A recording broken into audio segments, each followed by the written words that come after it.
मोक्षमार्गस्य नेतारं भेत्तारं कर्मभूभृतां ज्ञातारं विश्वतत्त्वानां वन्दे तद्गुणलब्धये आचार्य उमास्वामी विरचित तत्वार्थ सूत्र मोक्षशास्त्र आपण बघतोय. तर ह्याच्यामध्ये तर अनेकांत होईल का पण आता?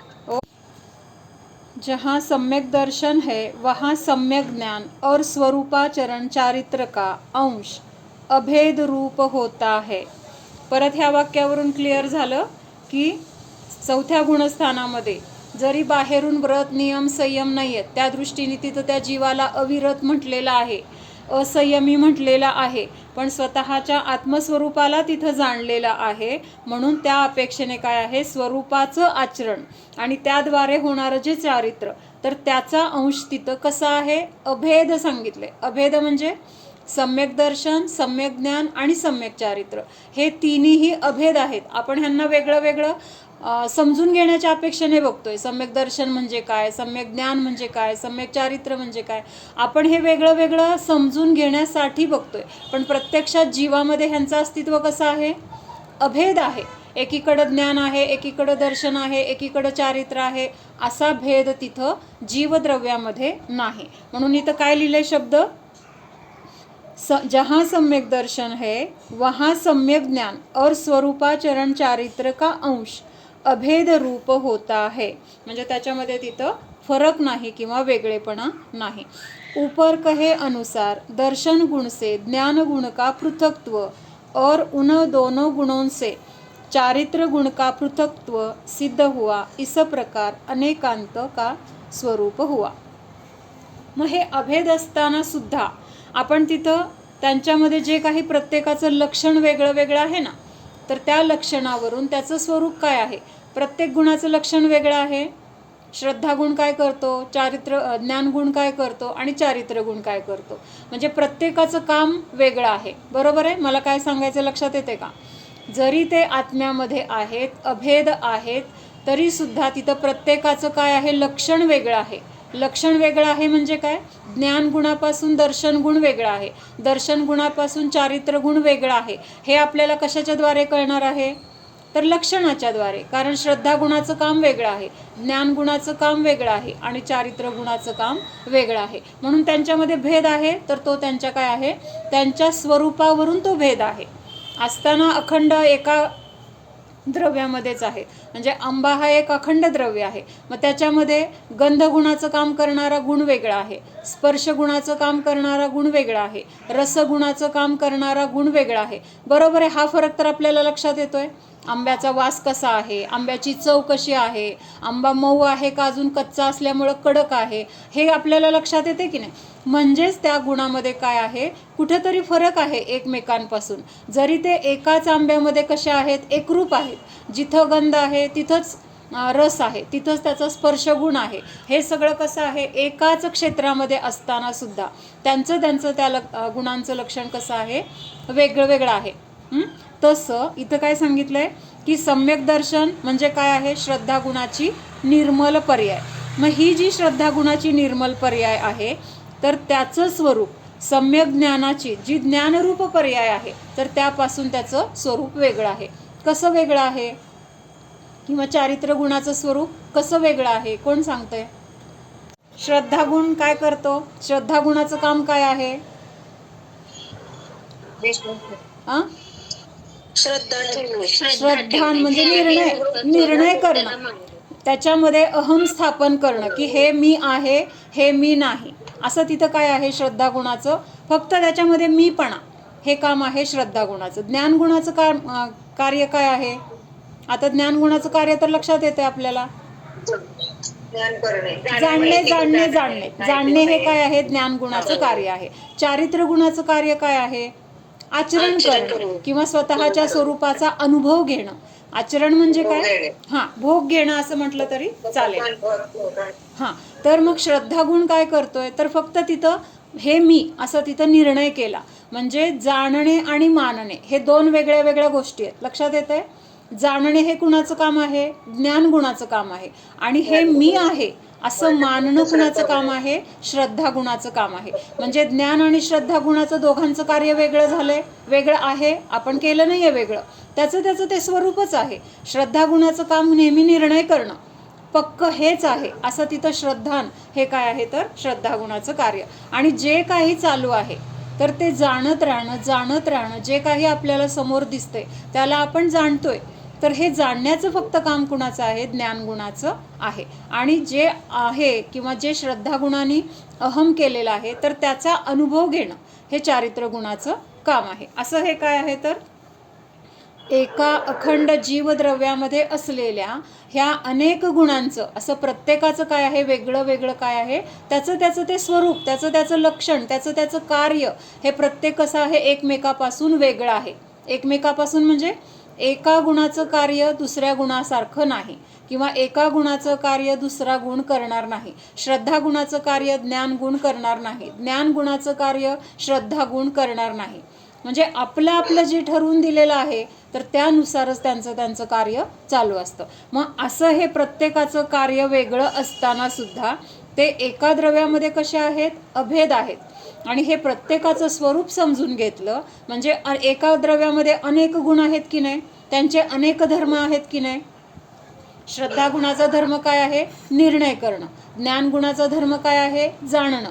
चारित्र्य गुणाचा धर्म काय आहे तर अनुभव करणं. वीर्य गुणाचं कार्य काय आहे तर शक्ती रूपाने तिथं म्हणजे त्याची शक्ती बलरूपाने तिथं त्याचं कार्य आहे. किंवा जे बाकीचे सगळे गुण आहेत त्या गुणांमध्ये ते काय करतं? शक्ती पुरवण्याचं काम.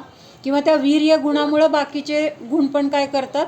त्यांचं कार्य करण्यामध्ये समर्थ आहेत. म्हणजे त्यांना वीर्य गुणाचं काय आहे तर आधार आहे. थोडक्यात म्हणजे वीर्य गुणाचं काम शक्ती.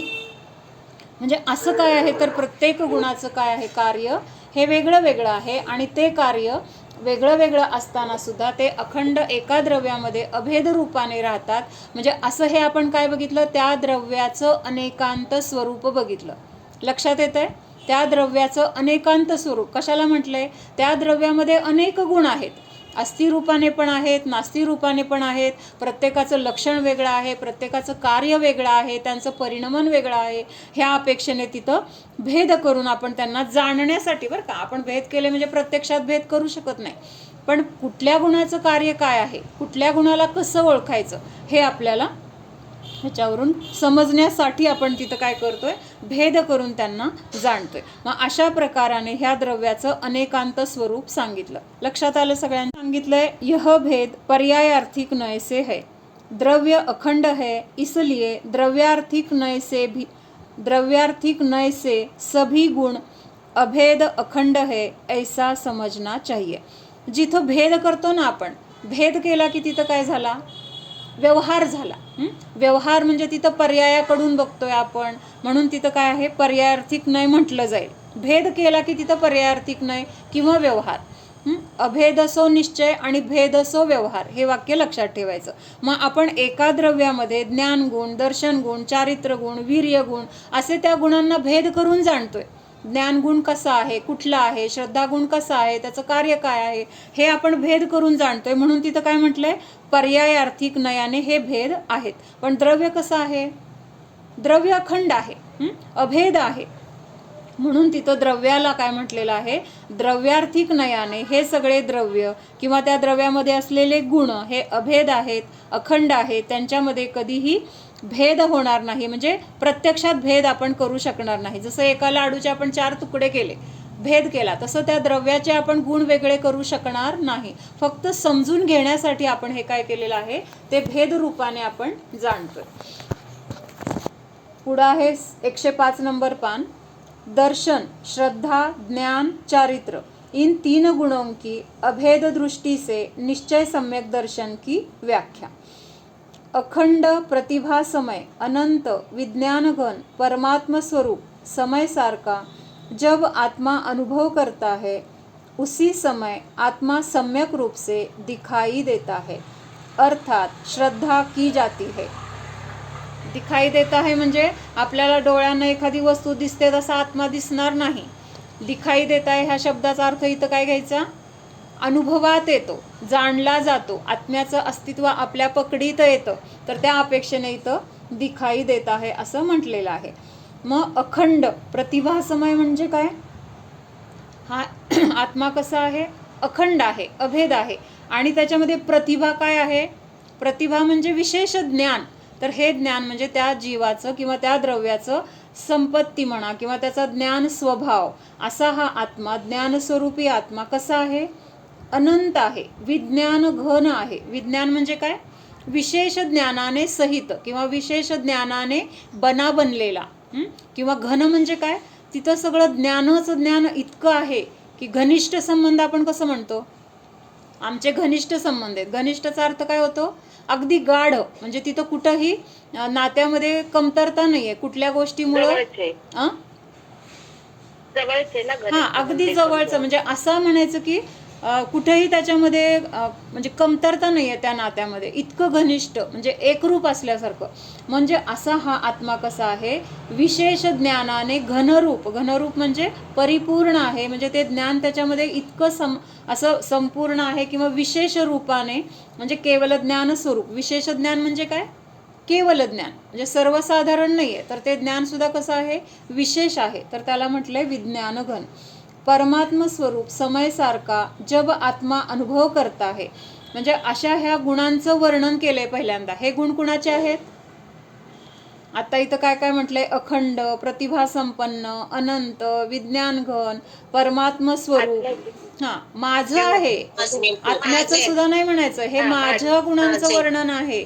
मी जीव आहे ना, मग हे सगळं कुणाजवळ आहेत? हे गुण प्रत्येक जीवाजवळ आहेत. मग माझ्याजवळ आहेत, मला माझ्या गुणांचं प्रयोजन आहे, म्हणून हे सगळं माझं वर्णन आहे. आणि अशा ह्या रूपाचा जेव्हा हा जीव अनुभव करणार, तर त्यावेळेस काय होणार आहे? त्या आत्म्याची आपल्याला जाणीव होणार आहे किंवा अनुभूती होणार आहे. म्हणजेच तिथं हाच आत्मा असा निर्णय होणार आहे. हाच आत्मा अशी ओळख आपल्याला पटणार आहे. आणि हे ओळख पटणं म्हणजेच काय आहे? तिथं माझ्या आत्मस्वरूपाची मला श्रद्धा झाली. अर्थात श्रद्धा की जाती है और ज्ञात होता है, इसलिए समयसार ही सम्यक दर्शन और सम्यक ज्ञान है. समयसार कुणाला म्हटलंय? आत्म्याचं नाव आहे ते. म्हणजे सगळं जे काही सार आहे ते कुठं आहे? समय म्हणजे आत्मा. आणि त्या आत्म्याचं सार म्हणजे त्या आत्म्याचं वैभव, त्या आत्म्याची अनुभूती, त्या आत्म्याचे गुण, म्हणून तिथं समयसार असं म्हटलेलं आहे. नयों के पक्षपात को छोड़कर एक अखंड प्रतिभास को अनुभव करना ही सम्यक दर्शन और सम्यक ज्ञान ऐसे नाम पाता है. सम्यक दर्शन, सम्यक ज्ञान कहीं अनुभव से भिन्न नहीं है. अनुभव म्हणजे इथं काय घ्यायचं आता? सम्यक चारित्र. म्हणून परत इथं काय सांगितलंय? सम्यक दर्शन आणि सम्यक ज्ञान हे सम्यक चारित्रापासून वेगळं नाही. आता इथं वरती शब्द काय आलेत? नयों के पक्षपात को छोडकर. आता नयांचा पक्षपात म्हणजे काय? आपण हे जे अनेकांत स्वरूप बघतोय ना, हे अनेकांत स्वरूप बघताना त्या द्रव्यातल्या आपण एका गुणाला मुख्य करतोय. बाकीचे गुण तिथं असताना सुद्धा तिथं काय केलंय? त्यांना गौण केलंय. आणि त्यामुळं कधी म्हणतोय आत्मा ज्ञान स्वरूप आहे, कधी म्हणतोय आत्मा श्रद्धान स्वरूप आहे, किंवा कधी काय म्हणतोय अनंत शक्ती स्वरूप आहे. असं वेगळं वेगळं कथन करतोय. म्हणजे तिथं काय झाला? तो एक एक नय झाला. म्हणजे तिथं त्या नयाच्या द्वारे आपण त्या वस्तूचं काय करतोय? कथन करतोय किंवा जाणतोय. मग हे जाणत असताना तिथं भेद केले आपण. त्या अखंड द्रव्यामध्ये भेद केले. कसे भेद केले? मी जाणणारा, मी पाहणारा, मी काय करणारा? अनुभवणारा. माझ्यामध्ये काय आहे? तर अनंत शक्ती आहे. म्हणजे असं भेदरूप कथन जे करतोय, तर हे सगळे नयाच्या द्वारे करतोय. आणि मग ह्या नयांच्या द्वारे आपण जे काही जाणतोय किंवा समजून घेतोय त्याचा विषय पण सोडायचा आहे. एकदा आत्म्याला जाणायचंय, म्हणजे आता आपल्याला आत्म्याचं ज्ञान झालं, मग आता जाणायचंय म्हटल्यानंतर ह्या नयाचा पक्ष पण सोडायला पाहिजे. नयाचा पक्ष सोडून आत्म्यामध्ये प्रवेश करण्यासाठी त्या नयाने दाखवून दिलेला माझा जीव, तर त्या जीवाला जाणण्यासाठी ह्या नयांना पण सोडून तिथं अखंड प्रतिभास. प्रतिभास म्हणजे काय? अनुभव किंवा त्या आत्म्याचा आभास, असा त्याचा अनुभव करणं किंवा त्या आत्म्याला जाणणं हेच सम्यक दर्शन आणि सम्यक ज्ञान आहे. ह्याच्यापेक्षा वेगळं सम्यक चारित्र पण नाही. ह्या सम्यक दर्शन, सम्यक ज्ञान, सम्यक चारित्र्याच्या एकरूपतेलाच तिथं काय म्हटलेलं आहे? रत्नत्रय म्हटलेलं आहे, किंवा ते जीवाचं स्वरूप म्हटलेलं आहे. हाँ, वर्ते निज स्वभाव का अनुभव लक्ष्य प्रतीत वृत्ति वहे निज भाव में परमार्थे समकित। अपने स्वभाव की प्रतीति, ज्ञान और अनुभव वर्ते, वर्ते म्हणजे काय, त्याचा अनुभव मला येवो, और अपने भाव में अपने वृत्ती वहे सो परमार्थ सम्यक्त्व है। म्हणजे माझ्या आत्म्याचं श्रद्धान, माझ्या आत्म्याचं ज्ञान आणि माझ्या आत्म्याचा अनुभव मला सतत येवो, आणि असा ह्या आत्मस्वरूपामध्ये माझे भाव किंवा माझी वृत्ती त्याच्यामध्येच राहणं, हे काय आहे, सम्यक दर्शन आहे. म्हणजे सम्यक दर्शनाला त्यांनी वेगवेगळ्या शब्दातून सांगितलेलं आहे, किंवा वेगवेगळ्या ग्रंथामध्ये त्याचं वर्णन कुठल्या शब्दात कसं आलेलं आहे हे सांगतायत. आता हे आत्मसिद्धीतल्या गाथा होती ही आत्ताची. त्याच्यानंतर पुढचं, निश्चय सम्यक दर्शन का चारित्र के भेदों की अपेक्षा से कथन। निश्चय सम्यक दर्शन चौथे गुणस्थान से प्रारंभ होता है। चौथे और पांचवें गुणस्थान में चारित्र में मुख्यतया राग होता है, इसलिए उसे सराग सम्यक्त्व कहते हैं। छठे गुणस्थान में चारित्र में राग गौण है और ऊपर के गुणस्थानों में उसके दूर होते होते अंत में संपूर्ण वीतराग चारित्र हो जाता है, इसलिए छठे गुणस्थान से वीतराग सम्यक्त्व कहा है. म्हणजे सम्यक्त्व प्राप्त झालं ते चौथं गुणस्थान. चौथ्या गुणस्थानापासून 14व्या गुणस्थानापर्यंत हे सम्यक्त्व आहे. कसं आहे, समान रूपाने आहे, त्याच्यामध्ये कमी जास्तपणा नाही आहे. मग आता कमी जास्तपणा कुठं आहे, ज्ञान आणि चारित्रामध्ये कमी जास्तपणा आहे. काय सांगितलंय, ह्या चौथ्यापासून 14व्या गुणस्थानामध्ये फरक कशामध्ये आहे, ज्ञान आणि चारित्रामध्ये आहे. मग ह्या चारित्र म्हणजेच काय, चारित्र म्हणजे अप्रत्याख्यानावरण, प्रत्याख्यानावरण आणि संज्वलन. हे कशा आहे, ह्यालाच काय म्हटलेलं आहे, म्हणजे चारित्र मोहनीय कर्म म्हटले ना ह्याला. चारित्र मोहनीयाचे हे भेद आहेत. मग आता इथं काय सांगितलंय की चौथ्या आणि पाचव्या गुणस्थानामध्ये चारित्र कसं आहे, तिथं सम्यक दर्शन आहे, श्रद्धाची निर्मलता आहे, पण तिथं अनुभूती किती काळासाठी आहे, अल्प काळासाठी आहे. म्हणजे 6व्या 7व्या गुणस्थानामध्ये मुनी स्वतःच्या आत्म्याला जाणण्यासाठी जेवढा काही वेळ देऊ शकतात, तेवढा आत्ताच्या 4थ्या 5व्या गुणस्थानामध्ये असलेल्या जीवाला तेवढी अनुभूती जमत नाही, किंवा तेवढा काळ आत्म्यामध्ये स्थिर राहणं त्याच्याच्यानी होत नाही. म्हणजे तिथं मुख्यतः कशाची आहे, श्रद्धांतर सम्यक झालेला आहे, पण त्या श्रद्धानासोबत तिथं जास्त कुठले राग आहे ना. तिथं राग म्हणजे चारित्र मोहनीय कर्म आहे. चारित्र मोहनीयाचे बघितले ना आत्ता आपण. अप्रत्याख्यानावरण क्रोधमान मायालोभ आहे, प्रत्याख्यानावरण क्रोधमान मायालोभ आहे, संज्वलन क्रोधमान मायालोभ आहे. म्हणजे श्रद्धेच्या सोबत हे बाकीचे तिथं 12 कषाय असल्यामुळं तिथं आपल्याला म्हणजे प्रत्यक्षात किंवा आपल्या पर्यायामध्ये कषाय जास्त दिसत आहेत. कषायांचं अस्तित्व तिथं जाणून येते. का जाणून येते, कारण 12 कषायांचा सद्भाव तिथं आहे. कुठल्या गुणस्थानामध्ये, 4थ्या आणि 5व्या. म्हणजे श्रद्धेची निर्मलता आहे, पण त्याच्यासोबत ह्या 12 कषायांचा सद्भाव असल्यामुळं तिथं तुलना करताना तिथं जास्त काय दिसून येत आहे, कषाय जास्त दिसून येत आहेत. कळतंय का, म्हणजे एक फक्त अनंतानुबंधी गेलाय म्हणून तिथं श्रद्धा निर्मळ झाली आहे, पण तेवढं अनंतानुबंधी गेला तरी बाकीचे अजून 12 कषाय असल्यामुळं तिथं काय म्हटलेलं आहे, 4थ्या आणि 5व्या गुणस्थानामध्ये रागाची मुख्यता जास्त आहे. म्हणजे तिथं रागाचा सद्भाव जास्त दिसून येतोय 12 कषाय असल्यामुळं. त्याच्यानंतर म्हणून त्याला काय म्हटलेलं आहे, सराग सम्यक्त्व असं म्हटलेलं आहे. म्हणजे सम्यक्त्व तर आहे, पण ते सम्यक्त्व कसं आहे, सराग आहे. आता सराग म्हणजे कुठला येणार, तिथं नियमाने शुभभाव येणार. कसं येणार आहे, किंवा शुभभावांची त्याच्यामध्ये मुख्यता आहे. नियमाने म्हणजे काय पूर्ण शुभभाव असं नाही, पण जास्त तिथं प्रवृत्ती कशामध्ये असणार आहे, की शुभामध्ये प्रवृत्ती असणार आहे. आणि मग अशा सम्यक्त्वाला सराग सम्यक्त्व म्हटले. म्हणजे ह्या सम्यक्त्वासोबत तिथं बहिरंगामध्ये षटक्रिया दिसणार आहेत, व्रत नियम संयम घेण्याचे भाव दिसणार आहेत, आपल्याला पापापासून स्वतःला कसं वाचवायचं ह्याच्यासाठी सावधानता दिसणार आहे. ह्याला काय म्हटलेलं आहे, सराग चारित्र असं म्हटलेलं आहे. लक्षात येते का, अवघड वाटतंय. सम्यक्त्व तर आहे, श्रद्धा गुणाचं कार्य तर तिथं पूर्ण झालेलं आहे, पण तिथं ज्ञान आणि चारित्र ह्यांचं काय चाललेलं आहे, आता त्यांची वाटचाल पुढं पुढं क्रमाने पुढं जाण्यासाठी चाललेली आहे. पण तिथं चारित्र्य मोहनीय आहे आणि त्या चारित्र्य मोहनीयाच्या उदयामध्ये किंवा चारित्र्य मोहनीयाचा सद्भाव तिथं 12 कषाय चौकडीच्या रूपाने असल्यामुळं तिथं काय म्हटलेलं आहे, चौथ्या आणि 5व्या गुणस्थानामध्ये असलेल्या सम्यक्त्वाला सराग सम्यक्त्व असं म्हटलेलं आहे. छठे गुणस्थान में चारित्र में राग गौण है. मग त्याच्यानंतर काय झालं, परत अप्रत्याख्यानावरण क्रोधमान मायालोभ गेला. तिथं काय आलं, अंशाने व्रत नियम संयम आले, म्हणजेच देशव्रत आलं.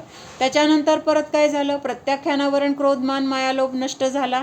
आता तिथं बहिरंगामध्ये काय दिसतंय, मुनी अवस्था दिसते.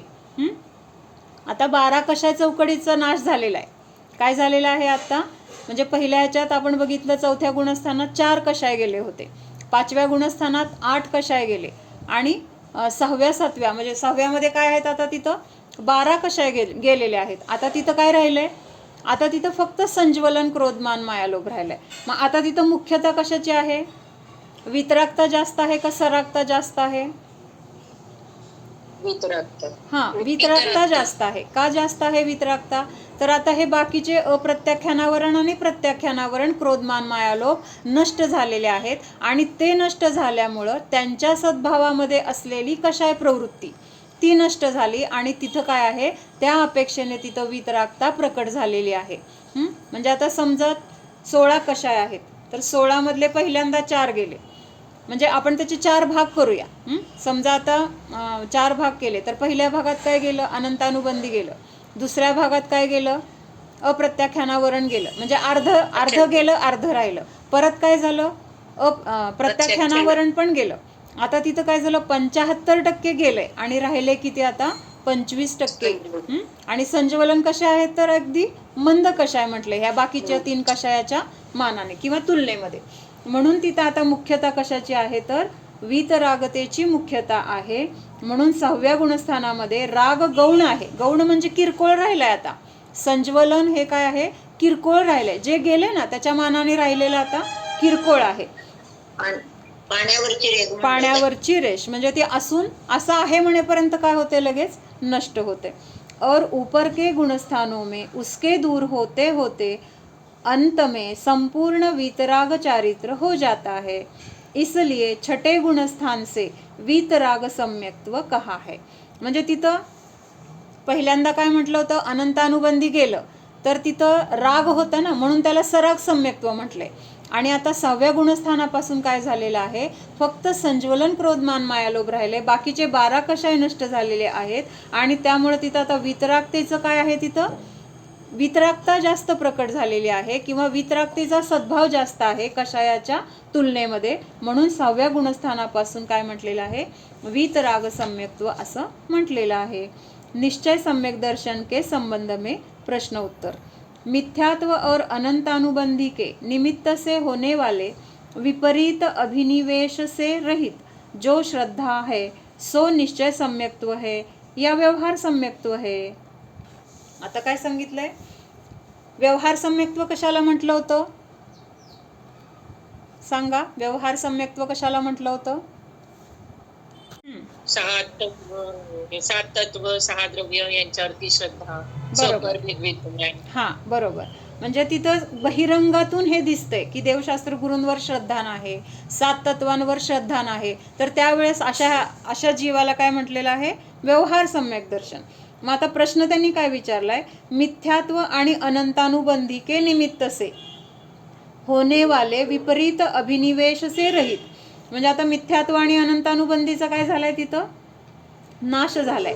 त्यामुळं तिथं असलेला विपरीत अभिनिवेश म्हणजे काय, अभिप्राय किंवा विपरीत श्रद्धा हे नष्ट झाल्यामुळं तिथं जे सम्यक्त्व प्राप्त झाले ते निश्चय सम्यक्त्व आहे का व्यवहार सम्यक्त्व आहे, असा प्रश्न आहे.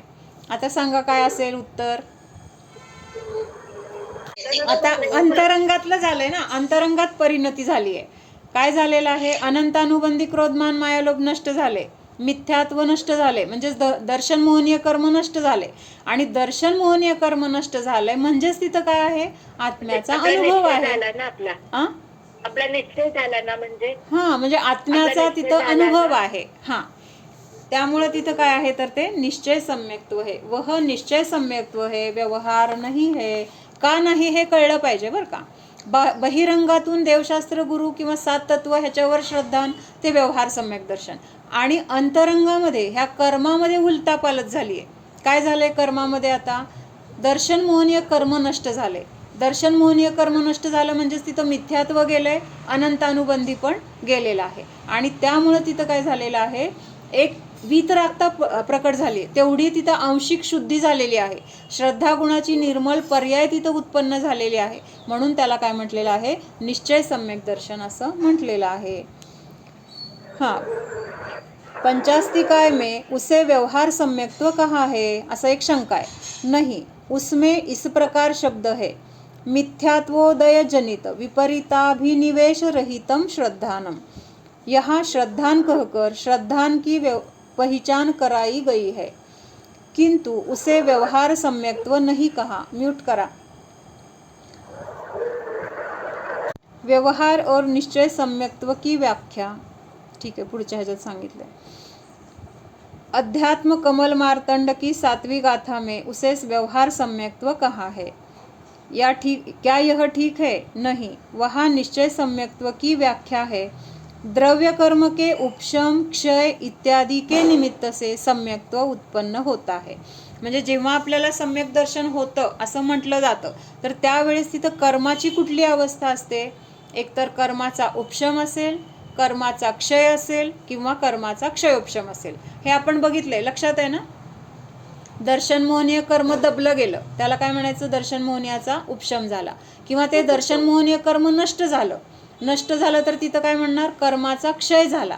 किंवा त्याचा क्षय पण आहे आणि उपशम पण आहे. अशा दोन्ही गोष्टी असतील तर तिथं काय म्हटलंय? क्षयोपशम असं म्हटलेलं आहे. क्षयोपशम, हां बरोबर. मग तिथं जेव्हा निश्चय सम्यक्त्व आहे तेव्हा तिथं कर्मामध्ये हे बदल आपल्याला नियमाने झालेले दिसतात. इस प्रकार निश्चय सम्यक्त्व की व्याख्या करना सो व्यवहार नैसे है, क्योंकि वह व्याख्या परद्रव्य की अपेक्षा से की है. म्हणजे आता कर्मामध्ये उपशम क्षय होतोय, हे कर्माचं परिणमन आहे. त्या कर्माच्या परिणमनामध्ये जीवाने काय केलेलं नाही. कर्माचा उपशम केलाय, कर्माचा क्षय केलाय, हे जीवाने केलेलं नाही. किंवा त्या कर्माने पण आपल्याला सम्यक दर्शन उत्पन्न करून दिलेलं नाही. काय झालेलं आहे? 2 द्रव्य आहेत, एक कर्म आहे आणि एक जीव आहे.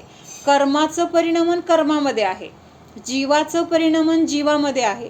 मग जेव्हा जीव स्वतःच्या आत्म्यामध्ये राहण्याचा पुरुषार्थ करतोय योगायोगाने, त्यावेळेस तिथं काय दिसून येतंय? कर्माचा क्षय तरी झालाय, उपशम तरी झालाय किंवा क्षयोपशम तरी झालाय. मग हे एका वेळेस तिथं ह्या 2 गोष्टी अशा म्हणजे त्यावेळेस ते असतातच, दिसतातच. योगायोग असा आहे की त्यावेळेस ती कर्मामध्ये तशी अवस्था असणार आहे आणि जीवाचा पुरुषार्थ जीवामध्ये असणार आहे. म्हणजे कर्माचं परिणमन कर्मामध्ये आहे, जीवाचं परिणमन जीवामध्ये आहे. कर्माला जीवाने काय केलेलं नाही किंवा जीवाने कर्माला काही केलेलं नाही. प्रत्येकाचं स्वतंत्र परिणमन चाललेलं आहे. पण आपण व्यवहारात बोलताना काय म्हणतो? मी कर्माचा क्षय केला किंवा दर्शन मोहनीयाचा क्षय झाला आणि त्यामुळे मला सम्यक्त्वाची प्राप्ती झाली. म्हणजे आपण एकमेकांना आरोप करून बोलतो. दर्शन मोहनीयाचा क्षय झाला म्हणून तिथं काय झालंय? सम्यक दर्शनाची प्राप्ती झाली असं म्हटलं जातं. म्हणजे हे कसं कथन आहे? मग आरोपित कथन आहे ना. म्हणजे त्या कर्माने आपल्याला सम्यक दर्शन प्राप्त करून दिलंय का? दिलंय का? कर्माचं काम कर्मामध्ये झालंय, पण योगायोगाने तिथं कर्माचा क्षय होण्याची योग्यता आलेली आहे. त्याच वेळेस जीवामध्ये तिथं काय झालेलं आहे? स्वतःमध्ये राहण्याचा पुरुषार्थ झालेला आहे. आणि ह्या 2 गोष्टी एका ठिकाणी दिसून येत आहेत. त्यामुळं काय म्हटलं जातं? दर्शन मोहनीयाचा क्षय झाला म्हणून सम्यक्त्व प्राप्त झालं. किंवा जीवाने तिथं काय केलंय? दर्शन मोहनीयाचा नाश केलाय, दर्शन मोहनीयाचा उपशम केलाय. असं हे काय आहे? व्यवहाराने म्हटलं जातं. तर ह्याला फक्त तिथं व्यवहार म्हटलेला आहे. मुकुट सप्तमी का म्हटलंय असं त्यांनी फक्त तिथं, हां म्हणजे मी अम्मांना विचारलं. मग अम्मा काय म्हटल्या की शिखरजीवरूनच प्रत्येक काळामध्ये सगळे तीर्थंकर शिखरजीवरून मोक्षाला जातात. पण ह्या हुंडा अवसर्पिणीमध्ये असं झालंय की बाकीचे तीर्थंकर म्हणजे इतर ठिकाणावरून पण मोक्षाला गेलेत. म्हणजे पावापुरी, गिरनार किंवा अजून असं हे कैलास वगैरे, हां चंपापुरी. मग शिखरजीवरून ह्या काळामध्ये किंवा वर्तमानातले शेवटचे तीर्थंकर कुठले मोक्षाला गेलेत? तर ते पार्श्वनाथ. म्हणून तिथं त्या आणि सप्तमीला गेले आणि त्यामुळं तिथं पार्श्वनाथ भगवंतांनी म्हणजे तिथून मोक्षाला जाऊन तिथं एक हे केलं असं, म्हणजे शिखर म्हणा किंवा तिथं मुकुट त्यांनी चढवला असं तिथं त्यांनी कल्पना करून त्याला सप्तमीला मुकुट सप्तमी असं म्हटलं गेलं. आणि त्या अपेक्षेने म्हणतायत की असं पण म्हटलं जातं की आता वर्तमानामध्ये पार्श्वनाथ भगवंतांचं शासन चालू आहे. म्हणजे महावीरांचं तर आहेच आहे, नाही असं नाही, पण शिखरजीवरून शेवटचे जे तीर्थंकर मोक्षाला गेलेले असतात त्यांचं शासन असतं ना दर काळामध्ये, इतर काळामध्ये तिथूनच सगळे मोक्षाला गेले. मग शेवटचे जे तीर्थंकर असतात त्यांचं शासन असतं. मग त्या अपेक्षेने आता शिखरजीवरून ह्या काळामध्ये शेवटचे कोण मोक्षाला गेले तर पार्श्वनाथ भगवान गेले. मग त्यांचं शासन आहे म्हणून त्यांना तिथं त्या दिवशी मुकुट सप्तमी असं संबोधलं जातं असं अम्माने सांगितलं. व्यवहार सम्यक दर्शन की व्याख्या. पंचास्तिकाय छह द्रव्य तथा जीव पुद्गल के संयोगी परिणामों से उत्पन्न आश्रव बंध पुण्य पाप संवर निर्जरा मोक्ष इस प्रकार नव पदार्थों के विकल्प रूप व्यवहार सम्यक्त्व है. म्हणजे काय सांगितलं, 6 द्रव्य 7 तत्व 9 पदार्थ ह्यांच्याबद्दलचं श्रद्धान, ह्याला काय म्हटलेलं आहे, व्यवहार सम्यक दर्शन म्हटलेलं आहे.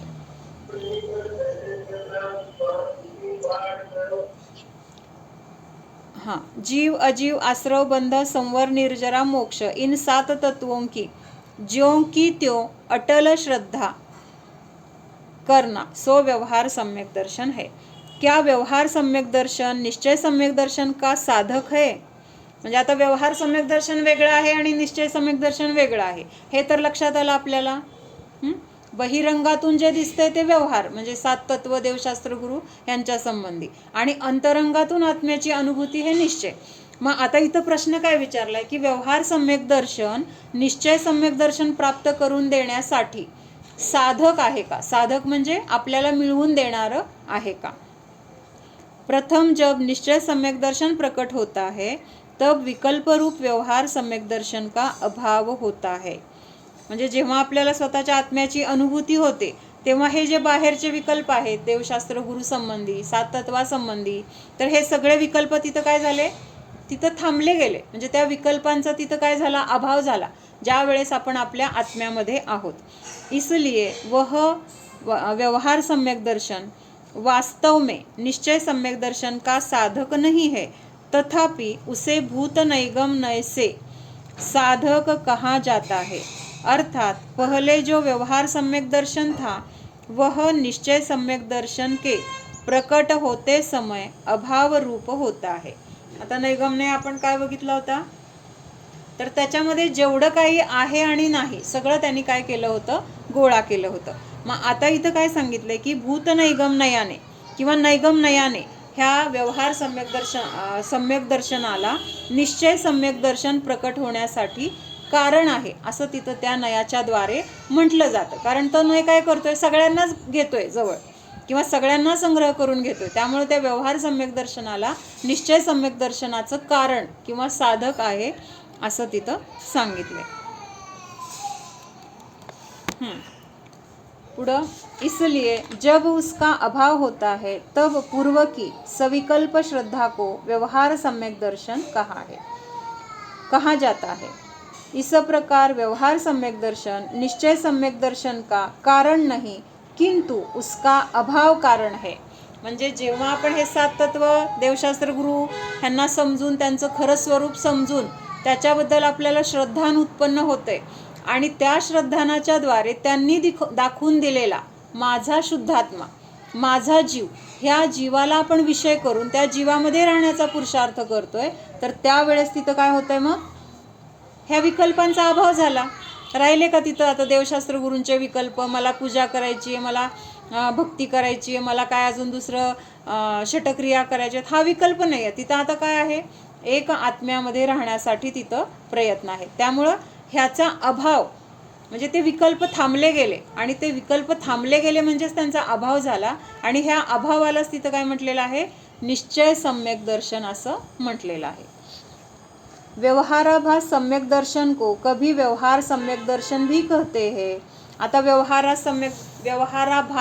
व्यवहाराभास म्हणजे दिसतंय, त्याच्यासारखं दिसतंय, पण ते खरं नाही. आपण म्हणतो ना भास झाला मला. भास झाला म्हणजे काय?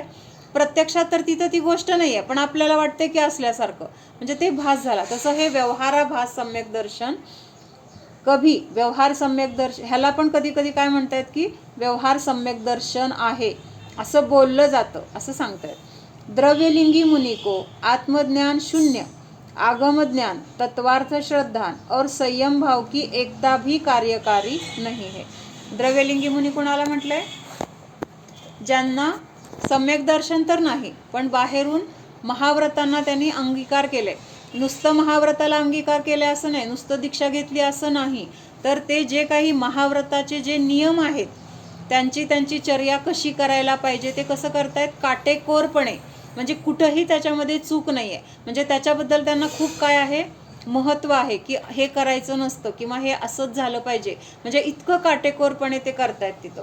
तरीसुद्धा काय सांगितलंय? त्यांचं जे काही ज्ञान असेल, कशाचं ज्ञान? आगम ज्ञान किंवा तत्वाबद्दलचं श्रद्धान किंवा त्या महाव्रतांबद्दलची त्यांना जी महती आहे की मी महाव्रत धारण केलेलं आहे, हे महाव्रत किंवा इतकं महत्त्वाचं आहे, त्याचं पालन करायला पाहिजे, ह्या सगळ्या गोष्टी असूनसुद्धा त्यांचा काहीही तिथं उपयोग नाही. काय सांगितलं लक्षात आलं ना? द्रव्यलिंगी मुनींना सगळं आहे, आगम ज्ञान आहे, तत्वार्थ श्रद्धान आहे किंवा तिथं बहिरंगामध्ये महाव्रत आहेत, पण हे सगळं असूनसुद्धा त्याचा काहीही उपयोग नाही. यहाँ जो तत्वार्थ श्रद्धान शब्द का प्रयोग हुआ है सो वह भाव निक्षेप से नहीं किंतु नाम निक्षेप से है. आता भाव निक्षेप आणि नाम निक्षेप कशाला म्हटलंय? मध्ये तत्वश्रद्धान आहे हे नाम निक्षेपाणी म्हटलंय, तिथं भाव निक्षेप नाहीये. म्हणजे काय? 7 तत्व कशाला म्हणतात, 7 तत्वांचं व्याख्यान, हे सगळं त्यांना पाठ आहे किंवा त्याच्याबद्दल ज्ञान आहे, पण ते स्वरूप तसं आहे हे त्यांचा तिथं काय आहे? अंतरंगातून तसं श्रद्धा नाही आहे. म्हणजे नुसतं नाव ठेवलं म्हणून तिथं ते नाव त्या नावामध्ये असलेले किंवा नावाप्रमाणे गुणधर्म तिथं होणार आहेत का? नाही आहे. मग तत्वश्रद्धान त्यांना कसं आहे? फक्त ज्ञान रूपाने आहे, श्रद्धान रूपाने नाही. म्हणून तिथं सांगितलं की ते नाम निक्षेप से है, भाव निक्षेप से नाही. आपल्याला नाहीच कळणार, आपण ती परीक्षा करायला जायचं पण नाही, फक्त आपल्याला हे असं असतं हे समजून घेण्यासाठी इथं दिलेलं आहे. आपण कुणाला परीक्षा करायला जायचं नाही की ते खरंच म्हणजे द्रव्यलिंगी आहेत का भावलिंगी आहेत, ह्याची परीक्षा आपल्याला होणार पण नाही. आपल्याला एवढं आत्ताच्या काळामध्ये एवढं आपण बघू शकतो की ते द्रव्यलिंगत्व पण आत्ता दिसून येत नाही आहे. कळते का? द्रव्यलिंगी मुनींना नमस्कार करायला सांगितलाय. का नमस्कार करायला सांगितलाय? आपल्याला काय माहिती, त्या अंतरंगातून भावलिंगी पण असतील, त्यांचं भावलिंगत्व प्रकट नाही आहे ना. प्रकट काय आहे? द्रव्यलिंग प्रकट आहे. म्हणजे त्यांची नग्न अवस्था किंवा त्यांचं सगळं आचरण, महाव्रतांचं त्यांचं आचरण, हे सगळं प्रकट आहे. पण अंतरंगामध्ये ते आत्म्याची अनुभूती घेत आहेत का नाही, हे आपला विषय नाही आहे. त्यामुळं बाहेरून जर त्यांचं द्रव्यलिंग किंवा त्यांचं काटेकोरपणे आचरण व्यवस्थित असेल तर तिथं भावलिंगींप्रमाणे नमस्कार करायला सांगितलंय. पण आत्ताच्या काळामध्ये काय दिसतंय? हे द्रव्यलिंगत्व पण दिसत नाही आहे.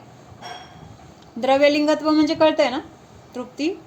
द्रव्यलिंगत्व म्हणजे पूर्ण निर्ग्रंथ अवस्था किंवा त्यांचे जे काही षटक्रिया असतील, त्यांचं जे काही 13 प्रकारचं चारित्र्य आहे, त्याच्यामध्ये काटेकोरपणे त्यांचं पालन आहे, त्यांना तिथं द्रव्यलिंगी म्हटलंय. पण आता हे द्रव्यलिंगत्व पण ह्या काळामध्ये आपल्याला दिसून येत नाही. म्हणजे मग हे जिथं द्रव्यलिंग दिसत नाही तिथं मग नमस्कार करणं, त्याला काय म्हटलंय? मग मिथ्यात्व म्हटलंय किंवा ते कुगुरू झाले. ते कुगुरू किंवा मिथ्यादृष्टी. निधी बंद करावाच. निधी द्रव्यलिंगत्व असेल नमस्कार करायलाच पाहिजे, पण जर जिथं परिग्रह दिसतोय किंवा जिथं आचरण कसं चाललंय, स्वैराचारी आचरण चाललंय किंवा संसार गोष्टींची जिथं चर्चा आहे, संसारातल्या गोष्टींचा धरून तिथं काय केलं जातं? उपदेश दिला जातो. संसार कसा करायचा किंवा धंदा कुठला करायचा, तुम्ही हा धंदा करा, तुमच्यासाठी हा धंदा चांगला आहे. म्हणजे असं कुठलं जे जे काही बाहेर दिसून येतंय, तर ते द्रव्यलिंगामध्ये सुद्धा मोडत नाही. कळतंय का मला काय म्हणायचंय? मग ही परीक्षा आपल्याला म्हणजे ह्या शास्त्राच्या द्वारे होणार आहे. परीक्षा आपल्याला परीक्षा करण्यासाठी आपल्याला हे शास्त्रामध्ये हे सगळं सांगितलंय. आपल्याला कुणाचा निषेध करायचा नाही, आपल्याला कुणाची निंदा तिरस्कार करायचा नाही, कुणालाही नावं ठेवायची नाहीत. आणि दुसरी गोष्ट हे समजून आपल्याला आणखीन एक फायदा आहे, जरी आत्ताच्या भूमिकेमध्ये आपण दीक्षा वगैरे घेऊ शकत नाहीये किंवा आपली तेवढी शक्ती नाहीये किंवा आपलं तेवढं स्थिरता नाहीये, पण हे संस्कार की बाबा द्रव्यलिंगत्व असं असतं, भावलिंगत्व असं असतं, हे आपल्याला नक्की जर कळलं तर हे संस्कार आपल्याला पुढच्या भावामध्ये जेव्हा कधीतरी आपली ही अवस्था येणार आहे, दीक्षा घेणार आहे, आपण सगळा त्याग करणार आहे, मुनी होणार आहे, मग त्यावेळेस त्या अवस्थेमध्ये ह्या संस्काराचा आपल्याला उपयोग होईल. म्हणजे तेव्हा आपल्याकडून शिथिलाचारी आचरण होणार नाही किंवा आपल्याकडून तिथं परिग्रहासहित मुनी अवस्था किंवा संसार क्रियाला किंवा शरीरामध्ये एकत्व बुद्धी ह्या सगळ्या गोष्टी आपल्या तिथं असणार नाहीत. मग तेव्हा आपल्याकडून चांगलं आचरण व्हावं. जेव्हा केव्हा माझ्यावर ही दीक्षा घेण्याची किंवा हे प्रसंग येतील किंवा मला ती म्हणजे ती वेळ येईल, त्यावेळेस माझ्याकडून उत्कृष्ट आचरण झालं पाहिजे. त्यावेळेस जेव्हा केव्हा होईल हे भाव आपण आत्ता करायचेत.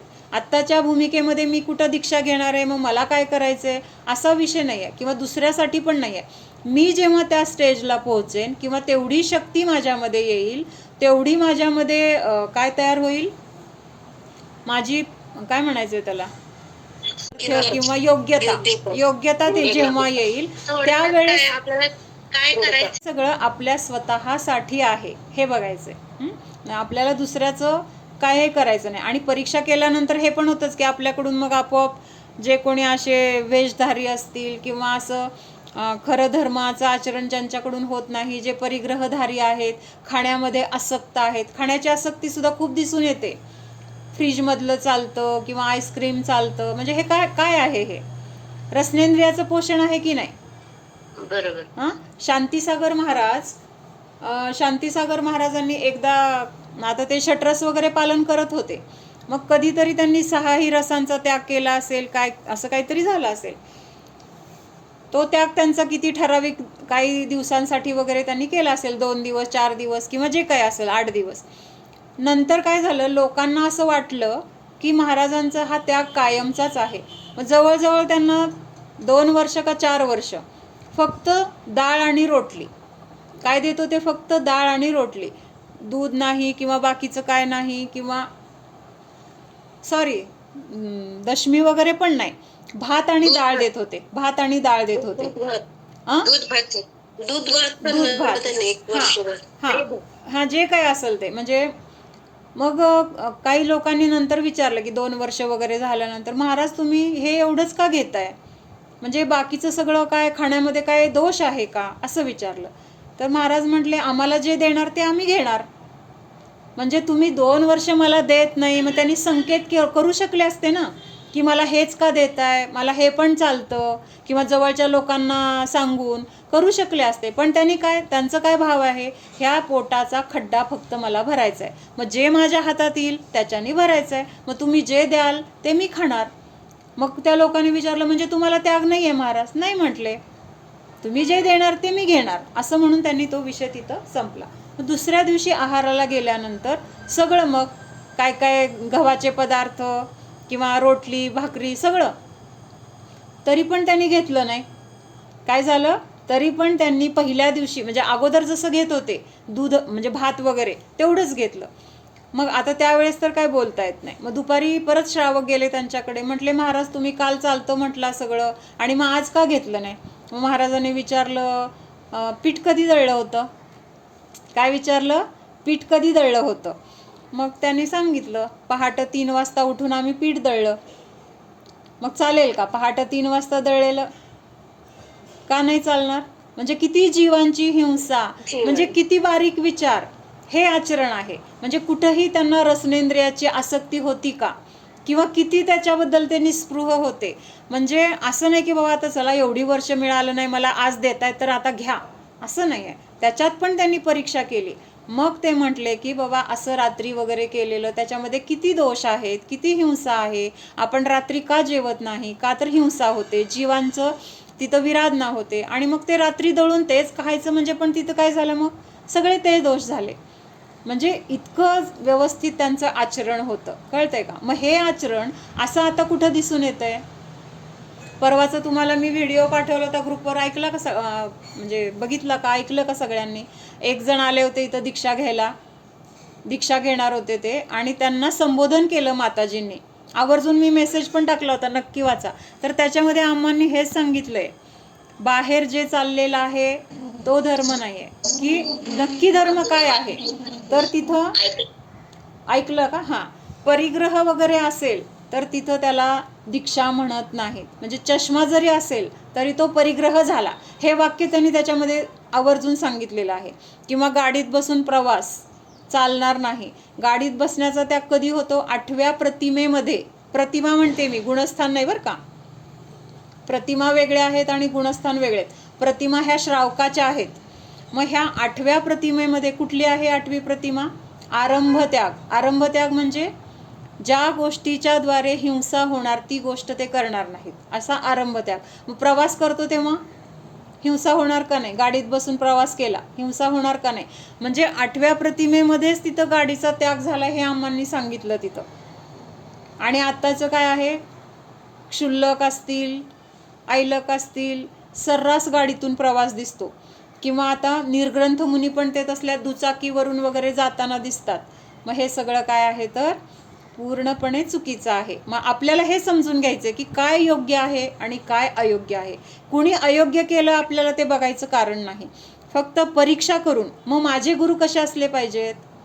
योग्य, निर्ग्रंथ कसं आहे, आगमामध्ये जसं सांगितले तसे गुरु आहेत का, हे फक्त परीक्षा करून तिथं आपलं डोकं टेकलं गेलं पाहिजे.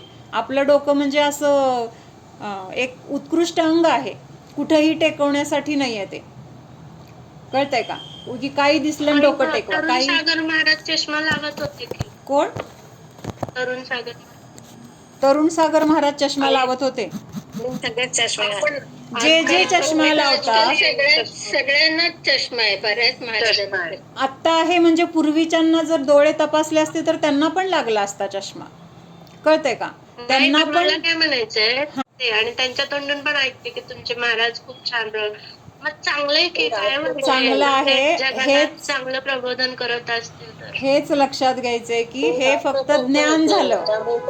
ज्ञानाबरोबर संत त्यांना पदवी दिली आहे, बरोबर आहे. पण इथं जे काही नियम जे दिलेले आहेत ना, साधू अवस्था म्हणजे कशी पाहिजे? निर्ग्रंथ अवस्था, हे तर मान्य आहे सगळ्यांना. साधू कसे असतात? निर्ग्रंथ, मुनी. मुनी बरं का. निर्ग्रंथचा अर्थ काय होतो? जिथं एक पिंची आणि कमंडलू आणि शास्त्र ह्या 3 गोष्टी सोडून दुसरा कुठलाही परिग्रह असेल तर ती मुनी अवस्था नाही आहे. मग आपल्याला जर चष्मा गरजेचा आहे किंवा दिसत नाही, खालच्या भूमिकेमध्येच तुम्ही राहावा. ती मोठी वरची पदवी कशाला पाहिजे आपल्याला? त्या पदवीमध्ये गेलं तर ह्या सगळा त्याग करायला पाहिजे. जर आपल्याकडून त्याग होत नाही तर त्या पदवीला आपण धारण करायचं नाही. आपली अवस्था कुठली आहे आत्ता? की बाबा आपल्याला चष्म्याची गरज आहे किंवा आपल्याला त्याच्याशिवाय चालत नाही आहे, तर मग आपण आत्ता क्षुल्लक अवस्था म्हणू शकतो. तिथं निर्ग्रंथ मुनी अवस्था म्हणता येणार नाही, कळतंय का? कळतंय का? म्हणजे हे पटणार नाहीये, पण शास्त्रामध्ये जे काही नियम दिलेत ना त्याच्यामध्ये निर्ग्रंथ अवस्था ह्याला म्हटलेलं आहे की एक पिंची, कमंडलू आणि शास्त्र. आणि शास्त्र सुद्धा कशासाठी? की अध्ययनासाठी, ज्ञानाभ्यासासाठी. मग ते आता ह्या गावातून दुसऱ्या गावात विहार करतायत ना, तर तिथलं शास्त्र तिथंच ठेवणार, ते सुद्धा माझं म्हणून पुढं नेणार नाहीत. असे पूर्वीचे साधू होते, कळतंय का? असं होतं पूर्वी. आता हे सगळं बदल होत गेलेत आणि मग एक पायरी चढल्यानंतर दुसरी पायरी आपल्याला अवघड वाटत नाही किंवा ती पायरी चुकीची वाटत नाही. पण मग त्याच्यामुळे काय होतं? योग्य काय आणि अयोग्य काय ह्यातला मधला फरकच संपून जातो. तरुण सागर महाराजांनी खूप छान प्रबोधन केलं, खूप सगळं. पण तिथं मग त्यांचं हे ज्ञान होतं किंवा त्यांची ही शैली होती, वक्तृत्व होतं. त्या वक्तृत्वाबरोबर तिथं सम्यक ज्ञान पाहिजे आहे, तर सम्यक श्रद्धान पण पाहिजे आणि सम्यक चारित्र्य पण पाहिजे. ह्या 3 गोष्टींचा सुमेळ पाहिजे. आपण बघतोय की नाही आता 2-3 दिवस झालं, सम्यक दर्शन, सम्यक ज्ञान, सम्यक चारित्र्य ह्यांचा अविनाभाव संबंध आहे, कळतंय का? नुसतं ज्ञान खूप आहे. मग आपण बघितलं ना, 11 अंगाचे पाठी कसे असतील ते मुनी? 11 अंगाचे पाठी त्यांना काय म्हटलेलं आहे? मिथ्यादृष्टी मुनी म्हटलेलं आहे, त्यांना सुद्धा सम्यक दर्शन म्हटलेलं नाही आहे. मग जिथं सम्यक दर्शनच नाही, मग तिथं कुठली अवस्था? कुठली अवस्था? महत्त्व कशाला आहे? सम्यक दर्शनाला महत्त्व आहे, किंवा सम्यक दर्शनामुळं त्या अवस्थेला, त्या पदाला महत्त्व आहे. मग जिथं सम्यक दर्शनच नाही, तिथं ज्ञान असेल तर ते सम्यक ज्ञान नाही, तिथं चारित्र्य असेल तर सम्यक चारित्र्य नाही. ह्या सगळ्यांना काय नाव येणार आहे? मिथ्या दर्शन, मिथ्या ज्ञान, मिथ्या चारित्र्य. काय येणार आहे ते कारण समजून घ्या. कुणी केलं, काय केलं, आपल्याला कुणाचंही नाव घ्यायचं नाही आहे, कुणालाही आपल्याला अजिबात काहीच कारण नाही आहे. फक्त शास्त्रामध्ये काय सांगितलंय, का सांगितलंय, परीक्षा त्याची कशी करायची, हे आपल्याला समजून घ्यायचंय. लक्षात येते ना? मला माझा हेतू समजून घ्या बरं का. आम्हांचं आचरण आहे ना, करेक्ट आहे. हा तू नियम जे आहे ते तू सांगतेस. आता तिथपर्यंत कोण जाते नाही जाते ह्याच्याशी काही घेणं देणं नाहीये, पण जे नियम आहेत ते नियमच आहेत. मग त्या नियम पाळते नाही पाळते ह्याच्याशी काही घेणं देणं नाहीये. तू फक्त नियम समजवतीये. नाही, बरोबर आहे. पण त्या पदावर गेल्यानंतर मला आता काही करायला चालतंय असं म्हणलं तर काय झालं? त्या पदाची गरिमाच त्यांनी नष्ट केली. आता एखादा अधिकारी आहे आणि त्या अधिकाऱ्यामध्ये त्याला जे काही त्याला पॉवर मिळाली आहे, त्याचा गैरफायदा घेऊन जर तो दुसऱ्यांना त्रास द्यायला लागला तर काय होणार आहे? तिथं गप्प बसतील लोक, नाविलाज म्हणून सहन करतील. पण त्याला काय म्हणणार आहे? ते पदावर आहेत म्हणून ते तसं करू शकतात, नाहीतर त्याला काही त्याला कोणी किंमत देणार नाही, किंवा ते पद म्हणजे त्या पदाच्या लायकी त्याला नाही आहे, किंवा तो त्या लायकीचा नाही आहे असं म्हटलं जाणार आहे. बरोबर आहे? तसं आता मुनी हे पद धारण केलं म्हणून आम्ही काहीही करू शकतो. मग आम्ही सगळ्या जागा घ्यायला सांगितल्या, मग तिथं मंदिरं बांधा, मग तिथं हे सोयी करा, मग त्याच्यासाठी पैसा गोळा करा. मग आलेल्या श्रावकांना सतत काय, तुम्ही हे पैसे द्या, एवढे द्या, दान द्या, दिले का नाही? मग संसारच झाला ना हा. आपण घरामध्ये राहून काय करतोय? हेच करतोय. फक्त स्वरूप त्यांचं वेगळं आहे, आपलं वेगळं आहे. आपण घराशी संबंधित करतोय, ते त्या तिथल्या क्षेत्राशी संबंधित करतायत. दोघंही संसारीच आहेत. फरक काय आहे का? मग त्या पदावर राहून संसार करण्यापेक्षा घरात राहून संसार केलेला तिथं काय आहे? श्रेष्ठ मानले. गृहस्थो मंदिर बांधणं हे श्रावकाचं काम आहे. रत्नकरण श्रावकाचार हा ग्रंथ वाचायला पाहिजे. त्याच्यामध्ये त्यांनी स्पष्ट सांगितलंय, मंदिरं बांधणं किंवा जे जे काही मंदिराच्या संदर्भात आहे ते सगळं श्रावकाचं कर्तव्य आहे. मग श्रावक सोडून कोण आहे त्यांचं ते कर्तव्य नाही. कळतंय का? मग ते बांधतायत ही चूक आहे का बरोबर आहे? हे आता विचार करा तुम्ही. कुणाच्या भूमिकेत काय करायचं ह्याचं सगळं आपल्याला शास्त्रामध्ये लिहून ठेवलेलं आहे. कुणी लिहिलेलं आहे हे? कुणाची वाणी आहे हे? तीर्थंकरांची वाणी आहे. दिव्यध्वनीमधून खिरलेलं आहे. गंधरांनी ते सगळं काय केलेलं आहे? द्वादशांगाच्या रूपाने त्यांनी रचना केलेली आहे. अनेक आचार्यांच्या मार्फत इथंपर्यंत आलेलं आहे. कुंद आचार्यांच्या ग्रंथामध्ये कुठं दिसतंय का सांगा तुम्हाला?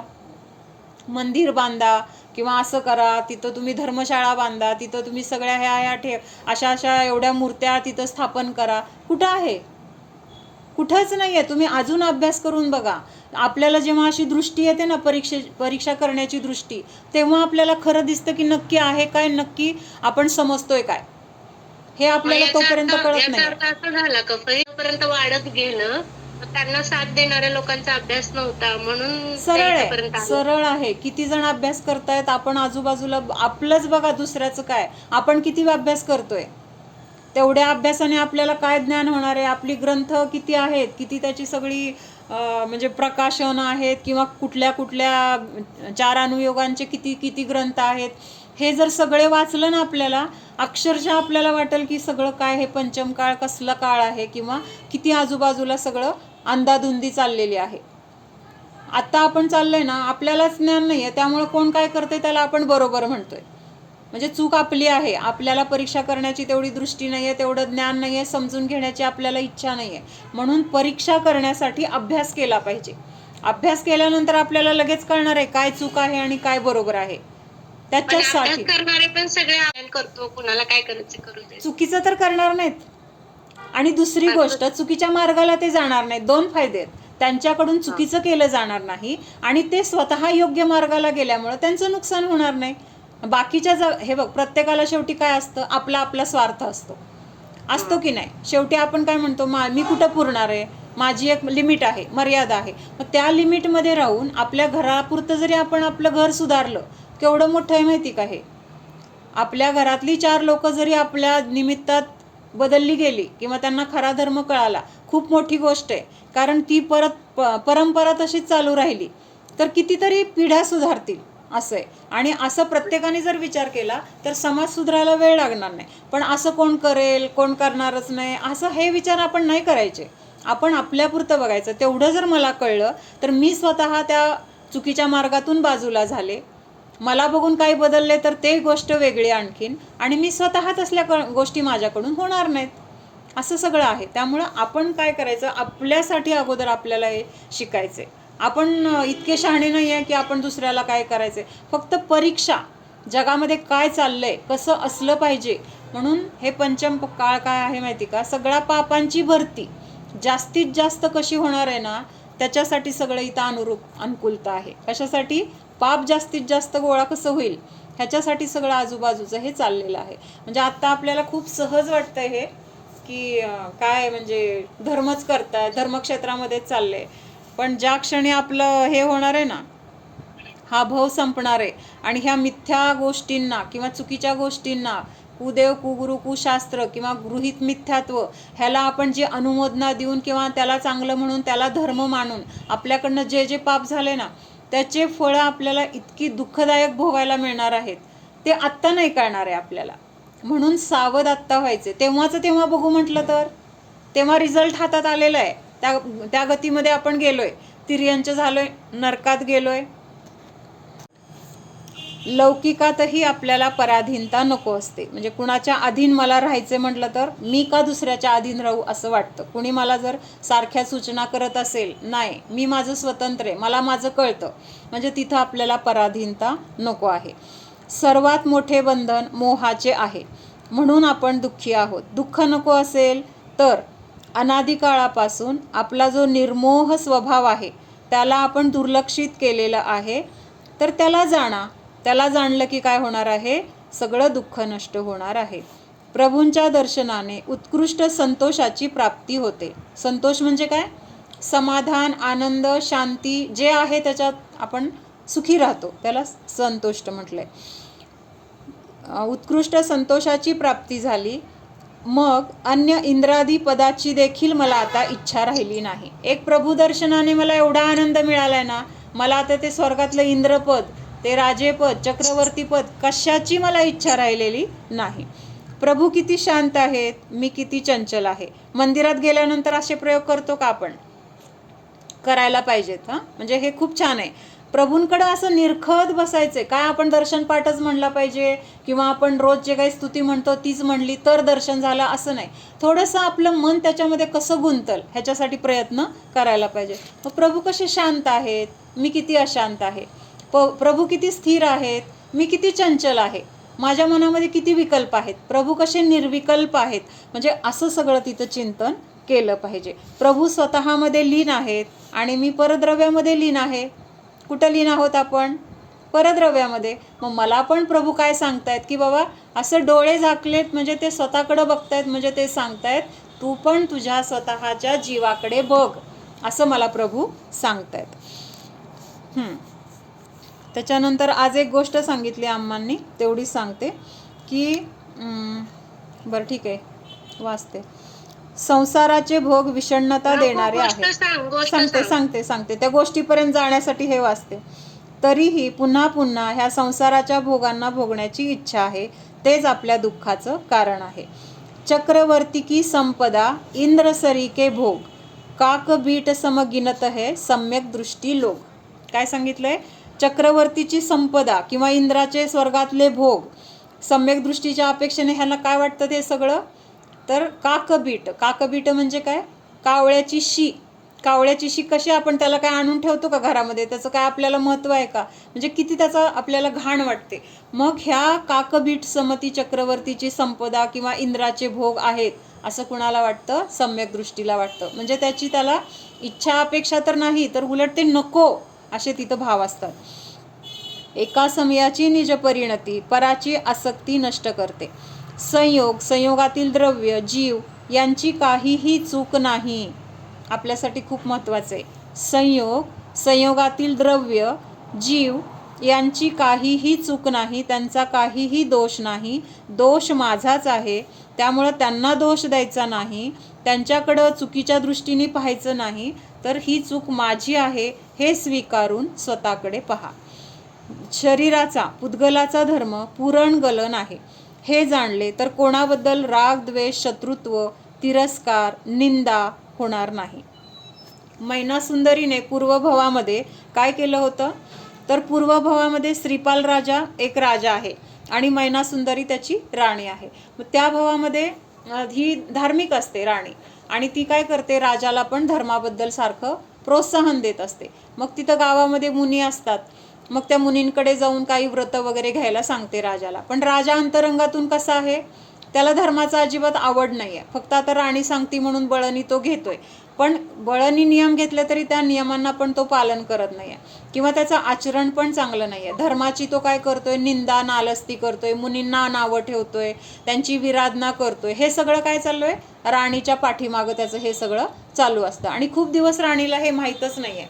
मग त्या मुनींना तो काय म्हणतो, मुनी चांगले आहेत बरं का, काही रोग वगैरे नाही आहे. मुनींना म्हणतो कोडी आहे, हे कसला कोडी आहे म्हणजे कोड झालाय असं म्हणतो. त्याच्यानंतर अजून चांडाळ वगैरे असा अपशब्द तो मुनींना वापरत असतो.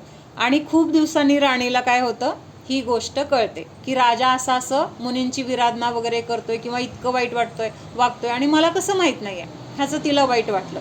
मग ती काय विचार करते की ह्या संसारात काय अर्थ नाही, चला मी दीक्षा घेते. म्हणून ती दीक्षा घ्यायला निघते. निघाल्यानंतर राजाला हे कळलं की राजा आता काय होतो, आता तो गडबडतो. आता त्याला वाटतं की अरे राणीने नाही जायला पाहिजे, म्हणजे राणीवर प्रेम पण आहे.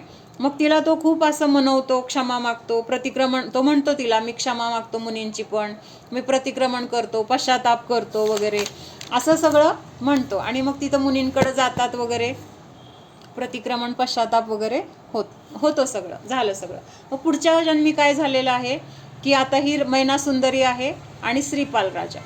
मग मैनासुंदरी धार्मिक म्हणजे मागच्या भावापासून तिला संस्कार आहेत धर्माचे. मग तिथं राजा विचारतो, तिचे वडील विचारतात की कसला तुला नवरा पाहिजे, कसला राजपुत्र तुझ्यासाठी शोधू. मग ती काय म्हणते की जसं माझं कर्म असेल, माझं उपादान असेल तसं मला मिळणार आहे. हे म्हणलं की राजाला तिथं काय होतं, दुखतं. म्हणजे मी राजा आहे, मी तुला पाहिजे तसं पाहिजे तिथं मिळवून देऊ शकतो आणि तू असं कसं म्हणते. मग आता तू असं म्हणते ना, ठीक आहे तुझ्या नशिबात आहे तसं, म्हणून मग तो काय करतो, सगळ्यात वाईट कोण आहे त्यांना किंवा असं रोगी वगैरे कोण आहेत असं त्यांना शोधायला पाठवले. आणि बरोबर त्याच वेळेस तिथं गावामध्ये म्हणजे कसं कर्म असतं बघितलं का, कर्म कसं मिळवून येतं. म्हणजे आता इथं वाक्य सांगितलं ना, संयोग किंवा संयोगी जीव, कुणालाही दोष द्यायचं कारण नाही, दोष माझाच आहे. मग तिथं ते सगळे सेवक वगैरे जातात. तर तिथं गावाच्या बाहेर ह्यांचा असा डेरा आहे की हा श्रीपाल राजा कसा आहे, आता त्याला कुष्ठरोगाने गलित झालेला आहे, असा अंगातून सगळं गळतंय, रक्त पू वगैरे असं सगळं. इतकं त्याला का झालं असं, त्याला त्या मुनींना कोड नसताना कोडी म्हटलंय. हा, आणि जे आपण केले ना तेच आपल्याला भोगावं लागतं. मुनींना तो कोडी म्हटलाय, नसताना म्हटलाय, असताना सुद्धा मुनींना म्हणायचं म्हणजे कुणालाच म्हणायचं नसतं, हे तर मुनी आहेत. मग तिथं कोडी म्हणल्यामुळं आता त्याला असला रोग झालाय. आणि ज्या वेळेस त्यांनी मुनींना कोडी म्हटले ना मागच्या भावामध्ये, त्यावेळेस त्याचे 700 मित्र आहेत. ते 700 मित्र पण त्याला काय करतात, अनुमोदना देतात, हसतात वगैरे. आणि मग आता त्या राजासोबत त्याचे हे 700 मित्र पण काय आहेत, सगळे कुष्ठरोगी आहेत. आणि गावातल्या लोकांनी त्यांना हकलून काढले. इतका दुर्गंध आहे की आम्ही जगू शकत नाही. राजाला जाऊन सांगितले ह्या सगळ्यांना बाहेर काढा. श्रीपाल पण राजपुत्र आहे, राजाचाच मुलगा आहे, पण आता तिथं ह्या सगळ्या लोकांची मागणी आहे म्हणून ह्यांना बाहेर काढले. आणि मग ते फिरत फिरत बरोबर मैनासुंदरीच्या राज्यात आलेत. कर्म आणून ठेवतं, यावं लागतं का, कुणाला आणावं लागतं का. म्हणजे आपल्याला वाटतंय की खूप सहज आहे किंवा आपण खूप लाईटली घेतोय, एका गोष्टीचा हिशोब आपल्याला द्यावा लागणार आहे, एका गोष्टीचं आपल्याला सगळं परतफेड होणार आहे. आणि मग तिथं काय होतं, त्या राजाला वगैरे घेऊन म्हणजे त्या श्रीपालला घेऊन तिथं किंवा राजाला जाऊन सांगतात की असं कुष्ठरोग्यांची टोळी आहे. आणि मग त्या श्रीपालकडं तिचे वडील जातात आणि सांगतात की असं माझ्या मुलीशी तुमचं लग्न आहे. तो विनवतो तिथं, माझ्यासारख्या घाणेरड्या किंवा कुष्ठरोग्याला तुम्ही तुमची मुलगी देऊ नका असं, म्हणजे तो स्वतः तिथं सांगतोय. पण राजाचं आता काय आहे, इगो, आणि त्यांचं लग्न झालं. आता एवढं सगळं झालं तर राणी कशी, आता ती मैनासुंदरी कशी आहे, ती कशी म्हणजे ती दुःख झालंय का तिला, माई एवढी राजपुत्री आणि मला असल्याशी लग्न केलं आणि वडिलांनी असं करायचं असतं का? शांत आहे ती, माझं कर्म जसं असेल तसं मला मिळणारच आहे, त्याच्यात तुम्ही काय करणार, म्हणजे इतकी ती त्या प्रसंगामध्ये पण ठाम आहे. त्याच्यानंतर मग लग्न झालं वगैरे आणि मग ते असंच इकडून एका गावावरून दुसऱ्या गावाला वगैरे जातात. मग त्या श्रीपाल मग तिथं एका मंदिरामध्ये मुनी भेटले. मग त्या मुनींचं दर्शन झाल्यानंतर त्यांच्याकडून तिथं परत तिने प्रतिक्रमण पश्चाताप केले, सगळ्यांनी मिळून केलंय बरं का. आणि मग योगायोगाने अष्टानिक होतं. मग मुनींनी काय सांगितलं की ह्याचं प्रायश्चित्त म्हणून तुम्ही सिद्धचक्र विधान करा. आणि ते विधान कशासाठी केले, कुष्ठरोग दूर होण्यासाठी केले का प्रायश्चित्त म्हणून केले, दोघांमध्ये फरक आहे. हां, म्हणजे जे काही पूर्वी माझं कर्म केलेलं आहे त्याचं प्रायश्चित्त म्हणून, माझा रोग दूर व्हावा ही इच्छा नाही आहे तिथं. आणि मग सगळ्यांचं तिथं भक्तिभावपूर्वक ते झालेलं आहे प्रतिक्रमण किंवा विधान, आणि त्यांचा कुष्ठरोग दूर झालेला आहे. तर अजून एक त्याच्यामध्ये सांगायचं होतं की मागच्या जन्मी चांडाळ म्हटलेलं असतं ना त्याने मुनींना. तर मग तो परत श्रीपालच्या भावामध्ये त्याचं चरित्र वाचलं तर लक्षात येईल, वाचा खरं, हे चरित्र खूप छान आहे. तर तो असा प्रवासात कुठंतरी असतो. हां, तर त्यांनी त्या भावामध्ये पूर्वीच्या मुनींना पाण्यात पण फेकले, मुनींना पाण्यात फेकले आणि परत कुणाच्या तरी सांगण्यावरून बाहेर काढले, म्हणजे विराधना करत असतो ना मुनींची. तर ते सगळं गोष्टी आहेत ह्या. मग दुसऱ्या आता ह्या श्रीपालच्या भावामध्ये त्याला पण समुद्रात फेकले, त्याला पण समुद्रात फेकले. मग त्या समुद्रातनं तो कसा तसा वाचतोय, किनाऱ्यावर आल्यावर एका गावात तिथं परत त्याला राजेपद वगैरे मिळालं. म्हणजे आता मी थोडक्यात सांगते. मग तिथं पोचल्यानंतर ज्यांनी त्याला समुद्रात फेकले तो धवल सेठ कोणतरी आहे. मग तो परत तिथं आल्यानंतर त्याच्या लक्षात येतं की अरे हा इथं आलाय, ह्याचा आता सत्कार पुरस्कार चाललाय.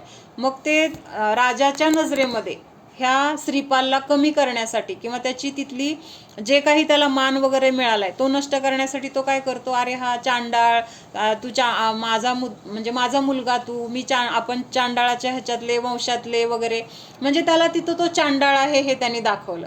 का चांडाळ आहे म्हणून दाखवून घ्यावं लागलं त्याला, पूर्वी त्यांनी तसं चांडाळ म्हटले. म्हणजे एक एक म्हटलं ना मी, एक एक गोष्ट आपल्याला तिथं म्हणजे भोगावी लागणार आहे.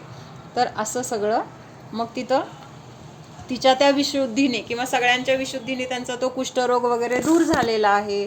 पण जेव्हा तिथं कुष्ठरोग होता तेव्हा त्या शरीराबद्दल ग्लानी नाही आहे, आणि आता तेजपुंज शरीर झालंय तर त्याच्याबद्दल पण तिथं हर्ष नाही. म्हणजे सगळीकडे कसा आहे, समता भाव आहे. तर हे एक झालं. अष्टानिकत म्हणतात पाठ करू, मग त्यात तर त्यांनी उद्देश हाच दिला की तिने केलं हे चुकीचं, असं म्हणजे म्हणताना वाटतं बरं का हे म्हणजे चुकीचं आहे म्हणून. ते आता ही रचना कुणी केली ना, त्या रचना करणाऱ्याचा भाव त्यांनी तिथं घातलेला असतो. हा, कारण म्हणजे मग लोक उद्देश ठेवतात की हे घेतलं आणि त्याचं नमन केलं म्हणून सगळं चांगलं होतंय. म्हणून आपण किती बारीक गोष्टीचा विचार करायला पाहिजे. दृष्टिकोन बदलतो, बघणाऱ्याचा दृष्टिकोन बदलतो आणि त्यामुळं धर्माकडे बघण्याचा दृष्टिकोन बदलतो. हे त्यामुळे सगळं चुकीचं होतं. म्हणून आपल्याला हे समजलं की आता लक्षात येतं की नाही, उद्देश म्हणजे उद्देशामध्ये किती फरक आहे. कर्माची निर्जरा करण्याचा उद्देश आणि संसारातल्या सुखाची इच्छा करण्याचा उद्देश, दोन्हीमध्ये फरक आहे. हा, तर मला अजून एक गोष्टीमध्ये येते ना, सगळं काय झालंय माहिती का, जी मूळ शास्त्र आहेत ना त्याच्यामध्ये सगळं हा असं कुणी कुणी कुणी काय काय घुसडलंय किंवा कुणी कुणी नवीन रचना केली आहे, आणि मग तिथं मूळ तत्व असतं की पुण्य होतंय ह्याच्याने, तर ते तर मला म्हणते वाचायलाच नाही पाहिजे खरं तर. म्हणजे संसारातल्या सुखाची इच्छाच मुळात नाही करायला पाहिजे. आपल्या आपल्या कर्माने जे होणार आहे ते मिळणार आहे, अपेक्षा कशाला करायची कुठल्या गोष्टीची. इच्छा केली म्हणून आपली श्रद्धा गुण पक्की नाही. बरोबर. इथं श्रद्धा गुण जर पक्का असला तर आपली श्रद्धा म्हणजे हे होणारच नाही, भाव होणारच नाहीत, अपेक्षाच होणार नाही संसार सुखाची. बरोबर आहे. हा, मला अजून एक आता ह्याच्यावरून गोष्ट सांगायची आहे की कशा अम्मा निस्पृह होत्या. अम्मांच्या सुरुवातीच्या काळामध्ये त्यांना खूप विरोध झाला सुशीलमती माताजींना, इतकं की त्यांना मंदिरातून वगैरे असं बाहेर काढण्यात आलं. असं 2-3 वेळा झालेलं आहे बरं का, म्हणजे समाजाने असं केलेलं आहे. आणि एक खूप घाणेरडा शब्द वापरला. म्हणजे मला नंतर प्रवचन संपल्यावर अम्मांशी बोलत होते ना, तेव्हा अम्मांनी स्वतःहून मला ही गोष्ट सांगितली की अम्मांना त्याने असा असा शब्द वापरला एका स्त्रीने. म्हणजे जसं आता ह्या महाराजांना चांडाळ म्हटलं की नाही श्रीपाल राजाने, तसंच एक वाईट शब्द अम्मांच्या बाबतीत त्या बाईने उच्चारला होता.